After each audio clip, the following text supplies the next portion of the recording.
Isang pinagsanib na operasyon na pinangunahan ng mga tauhan ng Rosario Municipal Police Station kasama ang RIU-4A, Provincial Intelligence Unit ng Batangas, ang matagumpay na nagresulta sa pagkakadakip ng isang sospek na kinilalang si alias Nestor sa Barangay San Isidro, Rosario, Batangas noong Setyembre 16 taong kasalukuyan.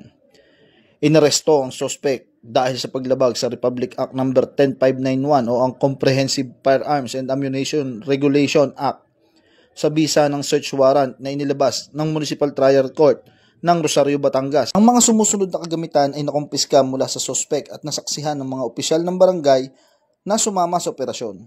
Isang unit ng caliber 45 na pistol, isang magazine para sa caliber 45, 7 piraso ng balang caliber 45, isang kulay abong sling bag at isang brown na leather holster. Ang inarestong sospek at ang nakumpiskang ebidensya ay dinala sa Rosario Municipal Police Station para sa pagproseso at tamang disposisyon. Mula dito sa Calabarzon, ako po ang inyong Police News Network correspondent, Patrolman Joshua Cruz, alagad ng batas, tagataguyod ng Balitang Pulis.